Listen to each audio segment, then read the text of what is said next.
Hello everyone, मैं हूं आपका दोस्त सचिन शर्मा और ऑल एग्ज़ाम प्लेस के यूट्यूब चैनल पर आप सभी का स्वागत है।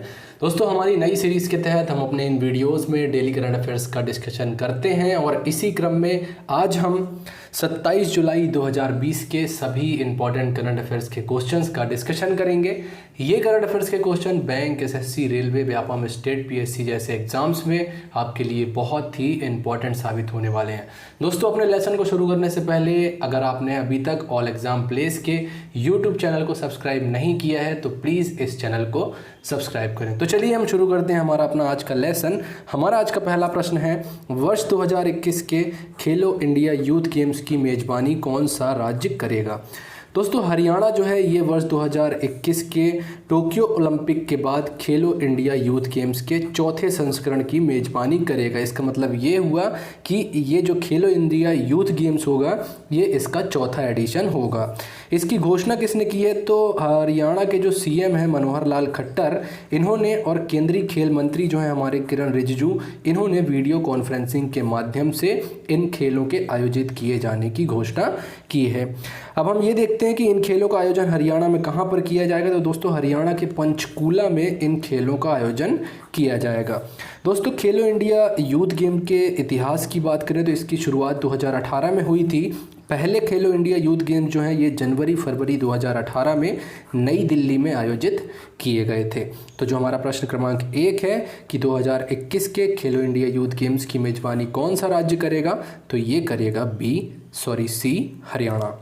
हमारा अगला प्रश्न है कि कारगिल विजय दिवस कब मनाया जाता है। दोस्तों, वर्ष 2020 में हम कारगिल विजय दिवस की 21वीं वर्षगांठ मना रहे हैं और प्रत्येक वर्ष 26 जुलाई को कारगिल विजय दिवस के रूप में मनाया जाता है। दोस्तों, कारगिल विजय दिवस के इतिहास पर मैंने एक सेपरेट वीडियो जो है उसे अपलोड किया हुआ है। कल ही मैंने 26 जुलाई 2020 को ये वीडियो अपलोड की है।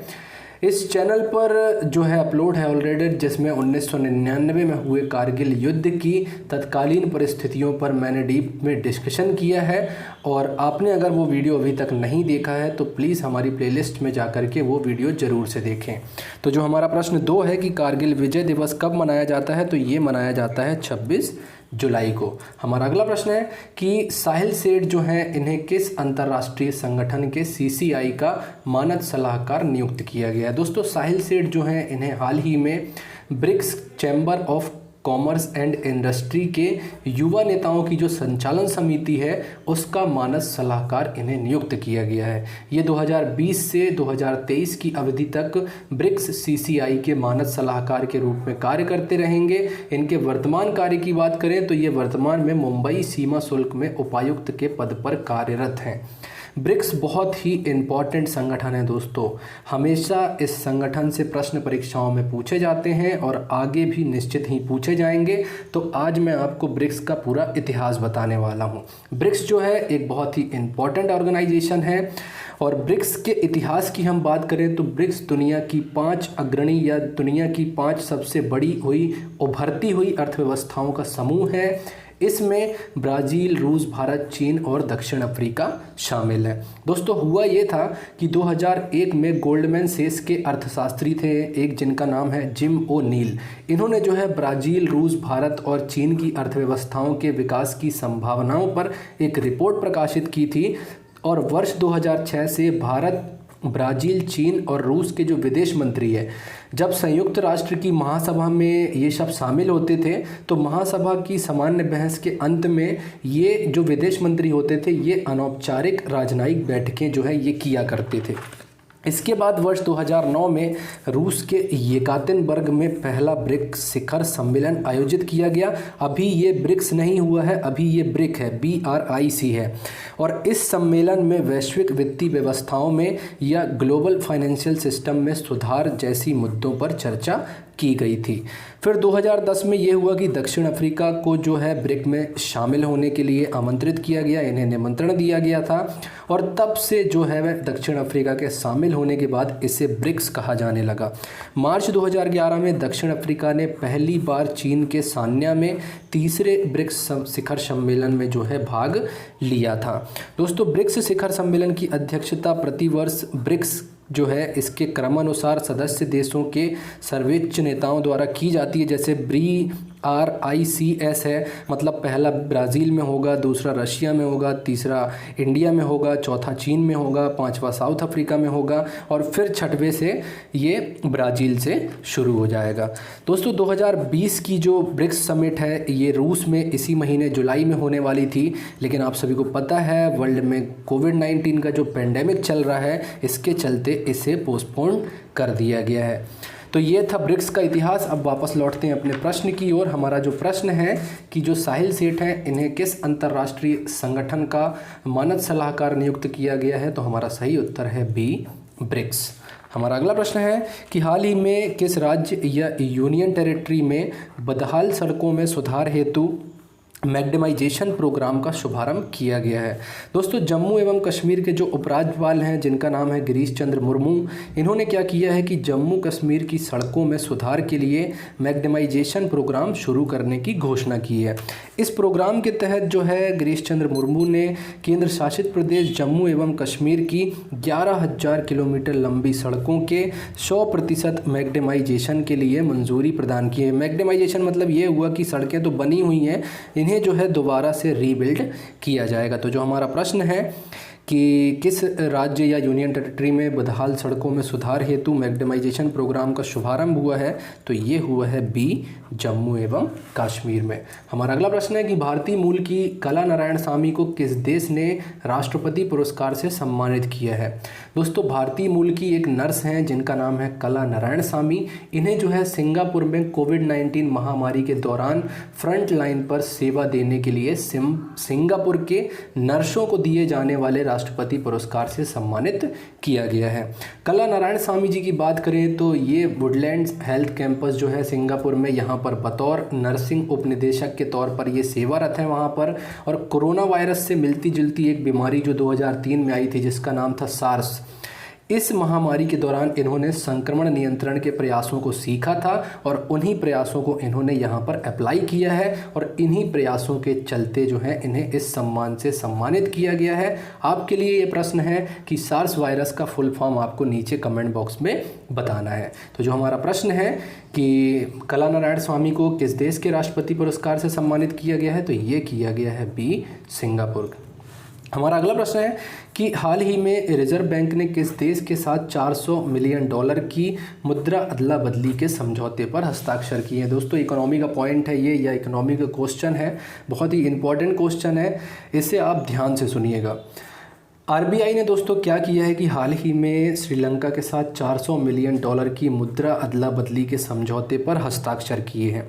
इस विदेशी मुद्रा भंडार का उपयोग श्रीलंका अपने देश की वित्तीय स्थिति सुधारने के लिए करेगा। जो फाइनेंशियल स्टेटस है उसको सुधारने के लिए जो है श्रीलंका इस सहायता राशि का प्रयोग करने वाला है, क्योंकि कोविड-19 की वजह से श्रीलंका की जो इकोनॉमी है ये बहुत ही बुरी तरह से प्रभावित हुई है। और ये मुद्रा समझौता जो है, ये जो $400 मिलियन का मुद्रा समझौता है, ये नवंबर 2022 तक के लिए मान्य होगा। अब आइए हम ये समझते हैं कि आखिर क्यों हमारा रिजर्व बैंक $400 मिलियन की मुद्रा श्रीलंका को देने वाला है और मुद्रा विनिमय या करेंसी स्वैप क्या होता है।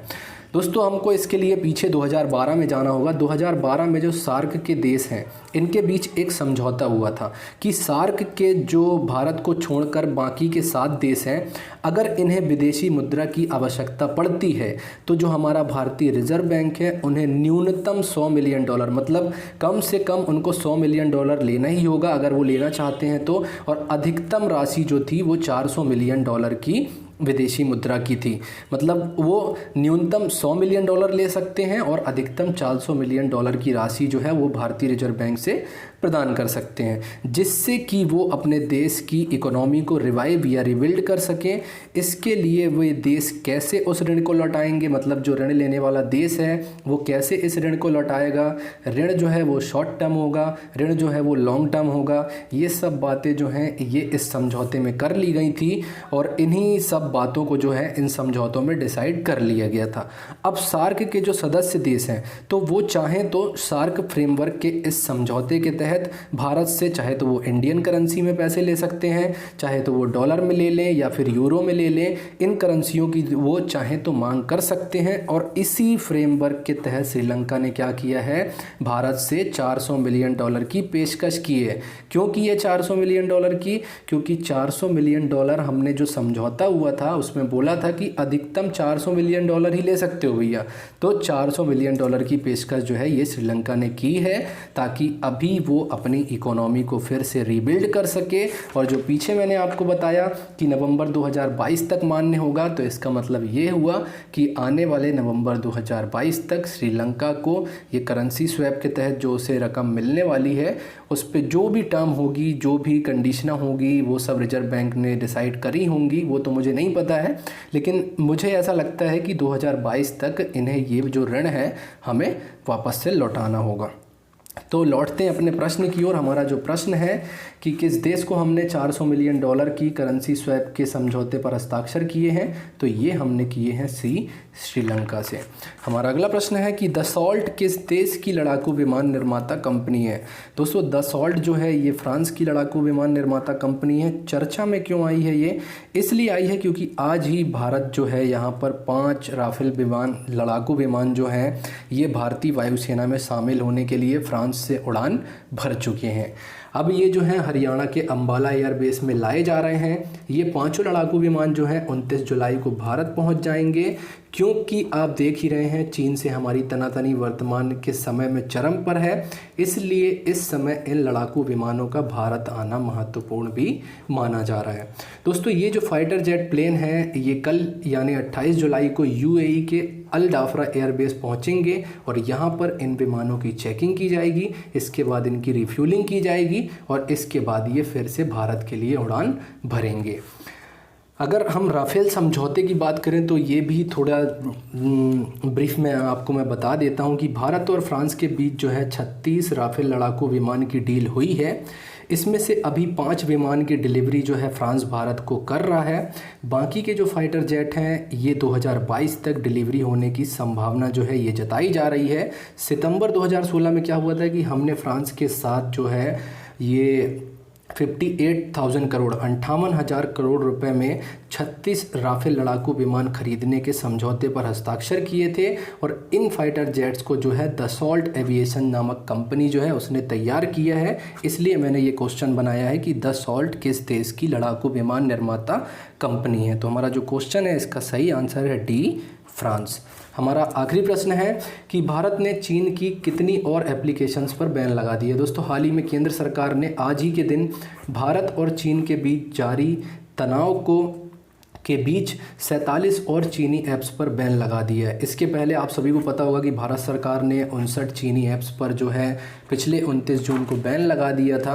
अगर हम मीडिया रिपोर्ट्स की बात करें जो मैंने आज पढ़ा है तो इसमें ये कहा जा रहा है कि 47 ऐप्स जो हैं ये पहले बैन हुई हैं। 59 ये जो 47 ऐप्स हैं ये जो पहले 59 ऐप बैन हुई थी उन्हीं के क्लोन वर्जन है। तो ये 47 ऐप्स जो हैं ये केंद्र सरकार ने बैन कर दिए हैं। इनके नाम क्या है ये अभी तक सामने नहीं आए हैं। इसके अलावा दोस्तों भारत ने 275 और चीनी मोबाइल एप्लीकेशंस की लिस्ट तैयार की है जिन पर वो आने वाले समय में बैन लगा सकती है।